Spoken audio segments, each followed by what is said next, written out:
네, 영등포 갑 최은일 의원입니다. 후보자님 총리 지명 축하드립니다. 감사합니다.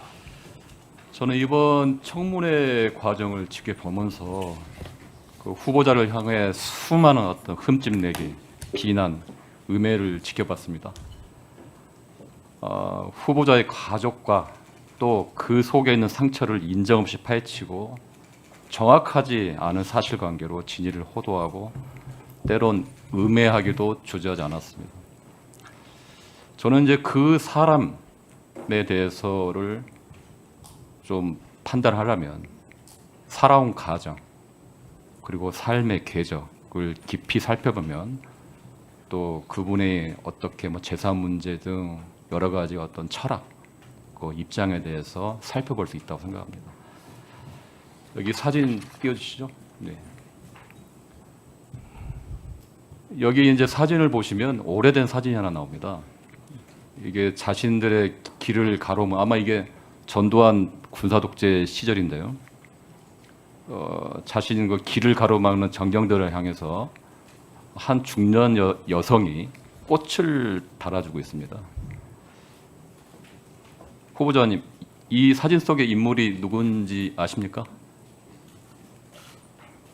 저희 어머니입니다. 예. 그렇죠. 그 당시 학생운동으로 여러 가지 풍파에 있었던 대학생 김민석, 정치인 김민석, 지금의 총리 후보자에 있게 한 김민석 어머니 김춘옥 여사입니다. 그때 이제 후보자에 대해서 어머니께서 그때 대학 시절 학생운동으로 옥고를 치렀을 때 이런 말을 했습니다. 말없이 가족과 모두를 감당하고 지켜주신 분이라고 이제 어머니에 대해서 설명했는데 아들 김민석을 향해서 너무 일찍 피어버린 탓에 행여 누가 꺾을까, 누가 짓밟을까 서글프고 불안해했다라고 어머니께서 아들에 대한 애틋한 그리고 애절한 표현을 했습니다. 후보님이 생각하시기에 어머니는 어떤 분이신가요?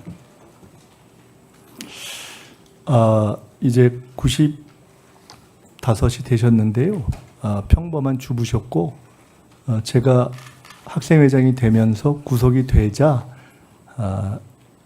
다른 모든 어머니들이 그렇듯이 그 아들을 응원하는 마음으로 뛰어다니시다가 구속학생 학부모 협의회 민주화운동 가족협의 그 민가협이라고 불러지는 그 두 단체의 초대 회장이 되셨고 우리 박종철 열사 부모님들을 만나서 박종철 열사 관련한 일들을 처음에 세상에 알리도록 그렇게 하신 분이십니다. 그래서 원래는 평범한 어머니셨는데 시대의 흐름 속에서 그냥 그렇게 활동을 하시고 저 사진은 제가 기억하기로는 87년 6월에 전경들에게 꽃을 달아주시던 그 사진으로 저는 그때 감옥에 있었기 때문에 나중에 들었습니다. 그 어머님 김춘호 여사님 같은 경우는 이제 아까 정경들한테 아들 김민석처럼 생각해서 꽃을 달아줬다고 봅니다. 그래서 어머님은 우리나라 그 민주화 운동의 산 증인이고요. 아까 이제 얘기했듯이 민가협을 설립해서 초대 의장을 지냈고 박정철 고문치사 사건 그 이후 이제 기념사업회를 설립하고요. 또 그리고 저희가 익히 아는 이한열 열사의 병상을 지키고 장례식까지 치렀습니다. 어떻게 보면 한 역사의 산 증인입니다. 아들이 평범한 대학생 아들이 그 아까 5.18 민주화 운동, 미문화 사건 등 이런데 본인이 양심적인 그런 용기와 행동을 하지 않았더라면 어머님도 어떻게 보면 평범한 어머님으로서 아들의 소위 말하는 입신양명을 바라보면서 살아 계셨을 텐데 지금 이제 어머니께서도 이제 아까 이제 민주화 운동 이제 한복판으로 함께 아들과 함께 한복판으로 평생을 투신했습니다. 그래서 이제 아까 이제 후보자님께서 아들을 위해 온몸을 던지고 민주를 헌신한 훌륭한 어머니를 둔 아들로서 여러 가지 소회를 했는데요.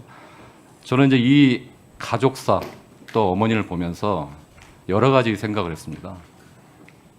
후보에 대한 여러 가지 뭐 비판과 편견이 있지만 그 어머님을 통해서 그 부모를 통해서 그 사람의 그 총리 후보의 댐댐임과 살아온 궤적을 알 수 있다고 저는 봅니다. 그 외에도 제가 또 놀란 건 뭐냐면 제가 책을 여러 권을 읽었는데요.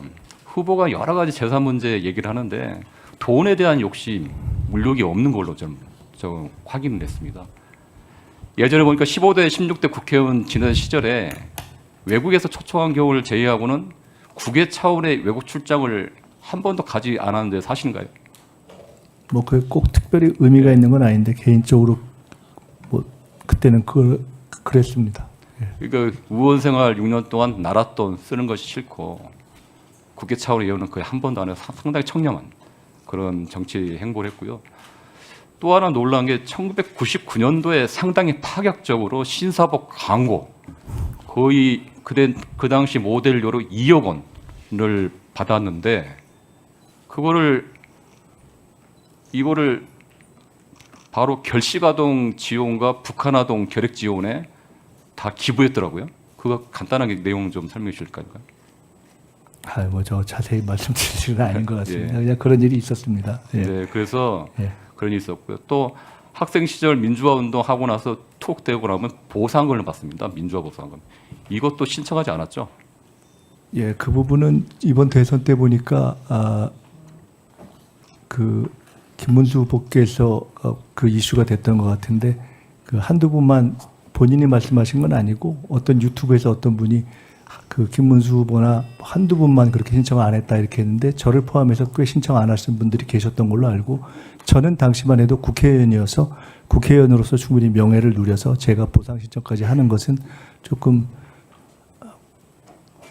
절제하는 것이 좋겠다 싶은 마음에 그렇게 했습니다. 그때 했다면 한 1억 정도 이상 받았을 것 같습니다. 3년 이상 감옥에 있었기 때문에.